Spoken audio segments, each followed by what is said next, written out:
I'll just give you a small background. We currently have 6 lodges. So 2 at Bandhavgarh, 1 in Panna, Page, Kana, Satpura. And I'm glad to see a lot of known people in the presentation. And many of them have also been to the lodges. And we are also working in Tadoba. We had wanted to open it in October 2020, but because of COVID, this is going to take some time. And now we are aiming to open it in October 2021. The property is completely ready. In terms, the civil work is ready. So we are wanting to now start interiors and landscaping and open it for guests from October 2021. So this is now coming to the topic of the session. So the approach for sustainable tourism for us, till we started in about 2007. So it was more out of initiative, out of passion, out of limited practices. So in 2012, we got our first conservation policy in, where we were covering 5 C's, which was customer, conservation, commitment, community, and construction. But Julian asked me a question, what you did in COVID. So we've actually worked hard in the COVID period and now have adopted the internationally accepted sustainable tourism policy, which is basically environment, social, and governance, which is ESG, which is how it is internationally known as for business enterprises. So which now covers 9 C's, and all of them are actually interrelated. So you cannot remove one. So the carbon is related to construction, construction is related to conservation, and so on. So we are glad that we have moved and we are working towards it, and it's going to be fully in place by the end of 2020. So I'll take you through this to all the 9 C's. So the first one is environment, which basically covers construction, carbon, and conservation. So this is an example of construction we've been doing. So this looks like a simple cottage. But what happens is how we use the material, how we use natural light, how we use the sun rays, how we use manpower makes a major impact. So in this one, we've used large overhangs, and because fortunately in Madhya Pradesh, we all have large land holdings, and we can do the sun plotting and actually make the cottage where we keep the hot sun of the day out, but let the light come in the mornings and the evenings, so which minimizes the use of heating, cooling, and other lightings. So this is a good example, but we've also done bad stuff. We did a cottage where we kept the south window completely open. So I'll just relate some examples. So we typically use 1.5 ton of air conditioning in every cottage. So because the window in south was open, so it started heating up, and eventually we had to replace it with 2.5 ton of air conditioning. We had to put in heavier blinds. So construction plays a major role in how you're constructing for sustainability, which is one of the important part of the environment. So this is a new project which is coming up in Tadoba. So here we have taken up a lot of care, because while we were here scouting for land, I realized that Tadoba gets really hot. It is one of the hottest places in the country. Temperatures go up to about 48 degrees, 49 degrees. And I happened to stay in one of the places, and the hotel was so hot. And I asked the manager, he says, we have 2 tons of air conditioning, but we can't do anything. You have to wait till evening, till the weather cools down. So that's the time when we thought, we need to do something to solve this, rather than, simple ways to put 2 air conditioning and increase your power bills. So we got in a sustainable architecture firm, and we are building this complete with sun-dried adobe bricks. So these bricks are made on site, and they're made of mud. So you don't burn these bricks. So the advantage is that you're not emitting any carbon because you're not burning. Your lead for getting the material is 0, because you're making these bricks on ground. And because they're made with earth, they're made with mud, they have a cooling effect, which is not the case with concrete. On the right, the images of a vault roof. So this is a typical, this is just like a normal earthen teacup or a tea glass. This has about a 3-inch vacuum in between. So this is how it looks, so it creates a nice insulation. And instead of the typical 4 to 5 inch of concrete, which you do in an RCC roof, you pour in just about 1 inch of concrete, which you can see on the image on the left bottom. And on the right is how it looks from inside. So we've done some studies and it shows that the ambient temperature is about 6 to 7 degrees lower than normal construction, which obviously at the end of the month reflects in your power bills, which is one of the top 3 expenses in the hotel industry. It also looks good. It also makes the guest feel much more comfortable. So this is the actual site image where work is on. You can see the roof on top and the bricks on the walls. So moving to the next C of environment, which is conservation. So here are some images, Google images from 2007 and now. Actually, it's about 3 years old. You can see the rewilding which has happened. So we've just let the rootstock come back by protecting it, and we've supplemented it with local species. So this has become an extended part of the national park. So if all of us were to do that across all the lodges, we could add a lot of forest area. This is 17 acres of wilderness, which has been regenerated back. This is another one. This is from Bandhavgarh, and you can see the difference which has come, and also the development which has come. On the right image, you can see a concrete road which has come, which leads to the Rancha village now. So fortunately for us now, the lodges have a lot of resident smaller mammals. On the left is a breeding family of jackals, and a lot of big mammals also, which are visiting, which are also staying over in close season. On the right is sloth bear. There are actually 3 in that. So this is tree house. They're walking on the main trail towards the dining.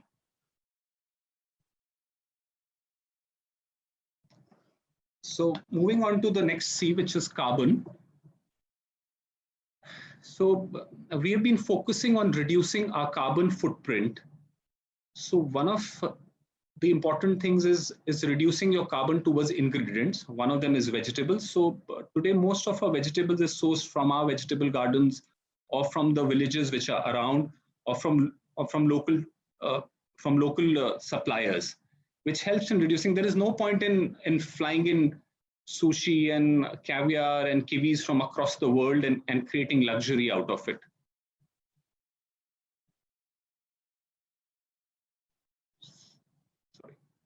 So a few years back, we stopped giving away plastic bottles. There was a lot of resistance even from our team that the guest asked for it.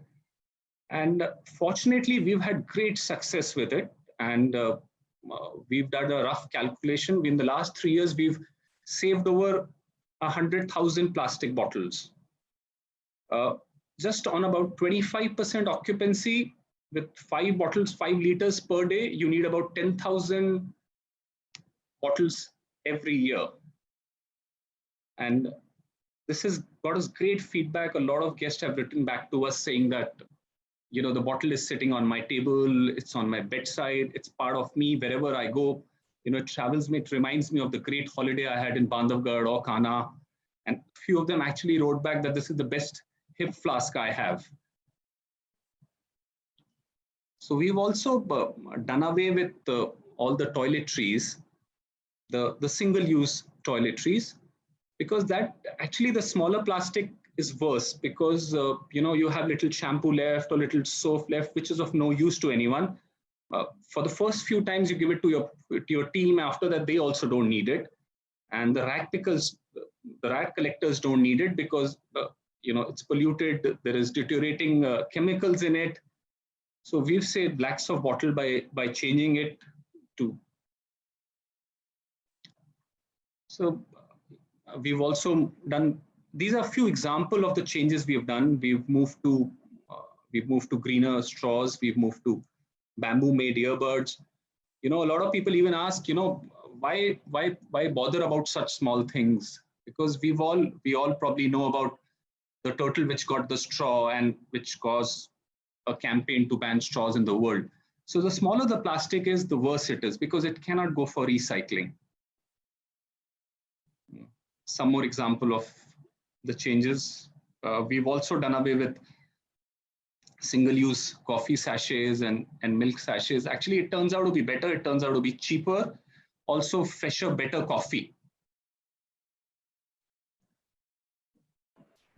These are some bags which we use for a nature shop for packing, sending lunch boxes. These are made by self-help group from Page actually. So we've also converted our breakfast on safaris to be plastic free. Even if when you go today, you will be surprised to see the amount of Tetra Pak which is there, which is for some reason has become a part of the safari breakfast. So we've moved that and we've started packing fresh iced tea and fresh lemonade, depending on what the need is. And there is no plastic packaging. There is no aluminum in this packaging. This is plant-based food packaging. This is used for carry away. This is made out of sugarcane waste, bagasse.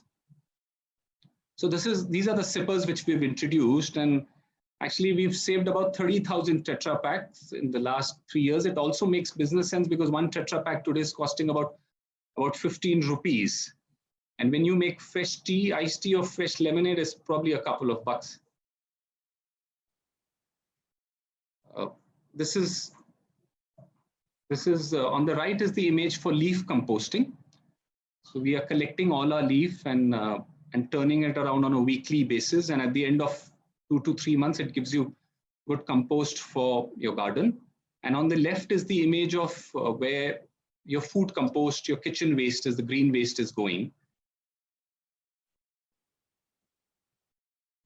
So coming on to social management, which is the other main category. So this is a broad category which is covering, which is everything associated with people, which is divided into community, customer, and collaboration. So, there is a lot of talk about how much percent locals you have, how much employment you're generating for the locals. Even the government is talking about, even a lot of audits talk about it. But I feel we are trying to solve the wrong problem, because what we've seen at many of the parks, they don't even want the jobs, because it's easy to hire people today in Bandhavgarh or Kana, but if you were to do that in Tadoba or in Satpura, it's very difficult because the needs of the people are very different. So we feel what is more important is actually ensuring that you do capacity building, you train the team, and you get them in the mainstream. So we are happy that many of our boys who started with us in constructing are actually running lodges, they are leading groups, they are interacting with guests. So we've achieved this by annual training, which we have in the month of September. Then we have regular chef training, which goes on continuously. We are doing a monthly COVID-19 training, and we've done a lot of other training like team building, special skill training. So again, these are some of the community projects we are doing. So we also started with appeasement and giving away bags and gifts and once in a while visit, but we've now graduated to doing something which is regular, which is more systematic, so that you can see the benefits of it after a few years. So all the naturalists have a monthly roster where they go regularly to the school, and on special occasions like Children's Day, Salim Ali Day, and they speak to the local coordinator, and they do sessions for environment, for bird watching. We've also appointed a full-time teacher at Kana.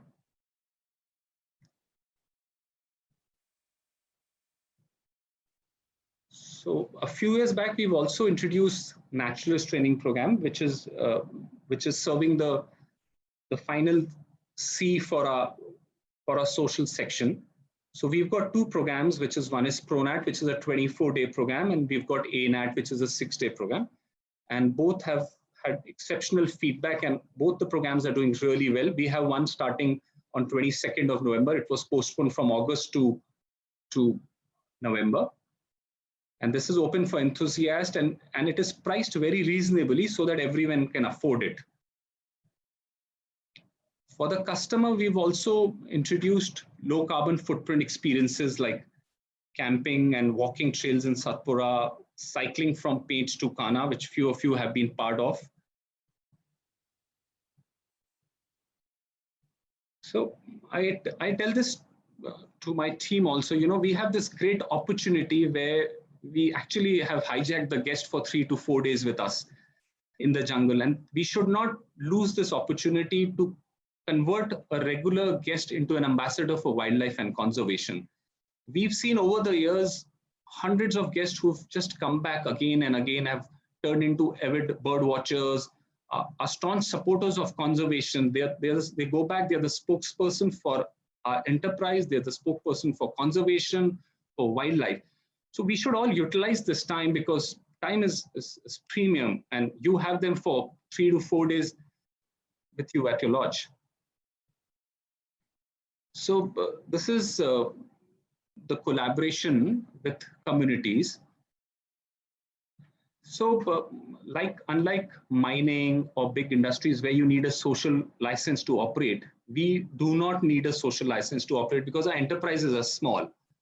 But I must say that social license to operate is really unlike any other license which you get once, like your building permission and you're done with.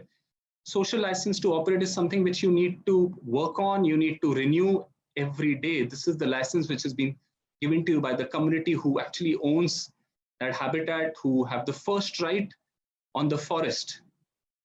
So this collaboration with the community, it need not be based on just on employment. Employment should not be a mandate for any of us. It should be a priority. The first priority should always go to them. First priority for local procurement, first priority for other opportunities. And this is how we will be able to keep our social license to operate going on forever. So we've also worked on the local supply chain, and happy to share that about 70% of our produced is sourced locally. So again, there is a lot of contest around what is local. Going by the constitution, the fundamental right for us, India is local. But here, when we say local, we've defined it to the district. So 70% of the resources are sourced locally. So this is the last bit of the wheel, which is governance. So governance is something which runs the first two aspects of this, of sustainability. The first two aspects of environment and social are governed. Because if you're not governing them, then it's not going to move ahead. So some of the commitments which we have done to sustainability is that we have updated our sustainable tourism policy, which has those 9 C's and under those 3 broad categories. And the tourism policy, the sustainable tourism policy and sustainability is now part of the standard operating procedures. It's no more at the whims and fancies of someone that if a manager goes and the new one comes, it's not happening. It's no more like that. It's part of the daily process with us. So the managers are now directly responsible for sustainability as they are responsible for housekeeping, for guest relationship, for food. They are direct. So the monthly reporting, which shares with the salary sheet, the cost sheets, the issues, also has a sustainability report, which is completed every month, which includes organic garden, which includes composting, which includes recycling, which includes the events which have been done locally. So to take our commitment forward, 2 years back, we launched this logo, green over plastic.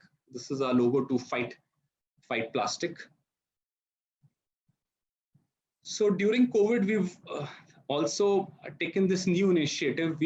All the lodges, we do a lot of checklists on birds, mammals, but what we've done, we've introduced our first biodiversity assessment and a carbon footprint assessment. The preliminary reports have already come in from the lodges. So with this data which is coming in, we can do an annual comparison. Are we actually improving the habitat, or are we destroying the habitat?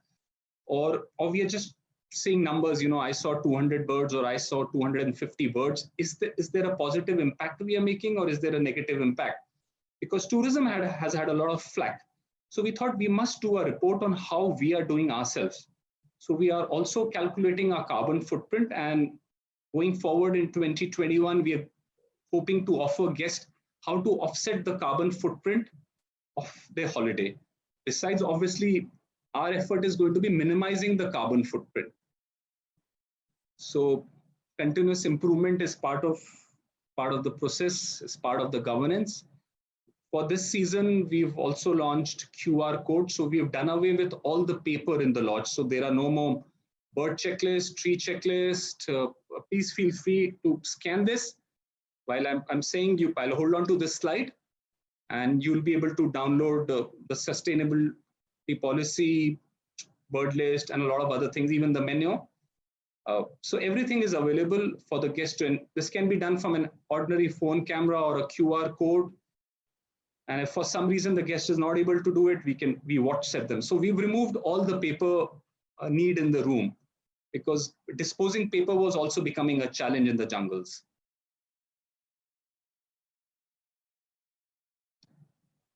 So communication is again a very, very important part of our governance. So we all have to have responsible promotion, what we are talking, what we are showcasing, because we are the brand ambassadors for our heritage. So we also regularly sending out newsletters with updates about the lodges, the work we are doing. We are also running a very active blog. Happy to share that we've received several awards for the work we've done. This year, 3 of our properties got best of Traveler's Choice, which is they're ranked among the top 25 small hotels in the country. This is given by TripAdvisor, and the other 3 got the Certificate of Excellence. Also happy that all our properties are regularly doing the TOFT audit. So I would also like to add, the TOFT for us, not because Julian and Ritu are here, has actually been a catalyst for change. It has not only helped in knowledge sharing, but also encouraged to go forward, make these changes. Many times we feel, and a lot of feel, we don't need this, but it's also about supporting the cause, the greater cause.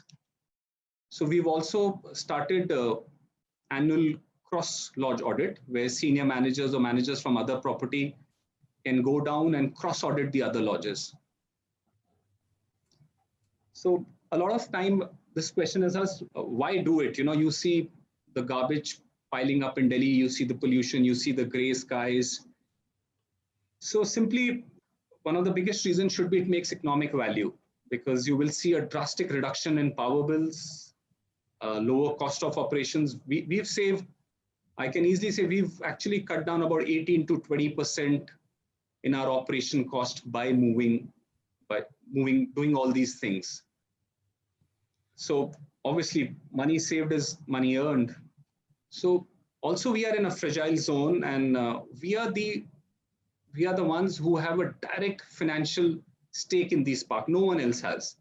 The forest department doesn't have it. No one has it. We are the only ones who've gone to back or beyond and invested money there. So it's so much more important for us to protect this fragile zone, which is the last surviving habitat for tigers. Because if this goes, the business will definitely go.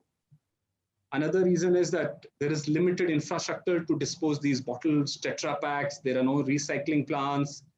And sometimes you have to send garbage, which you don't need, to about 200, 300 kilometers away.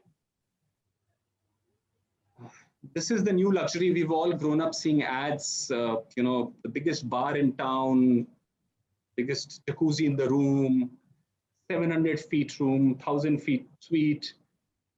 But I feel COVID was the tipping point. Luxury is for sure, it's redefined now.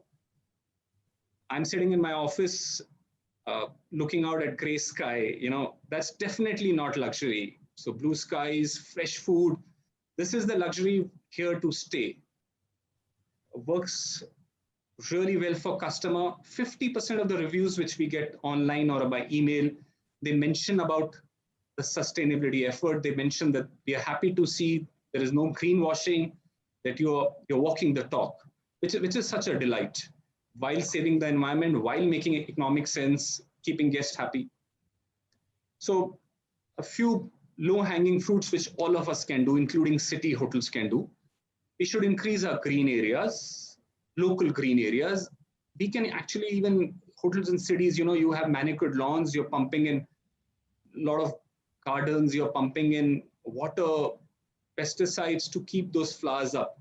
If we were to convert them into mini forests, they can really get a lot of benefit while saving costs. We need to be responsible for community resources because these are not our resources. So we can all stop doing long food menus, exotics flown in, red meat coming in from different parts of the world. We don't really need, because what is local for us is exotic for a guest who's coming in. We as hoteliers can all avoid that. The governance, which actually runs both environment and social, we should all train our team, our naturalists, our managers for sustainability, from chefs to housekeeping, because that can have a major impact on it. And we must customize our approach to the region we are, because one rule does not fit all. Thank you.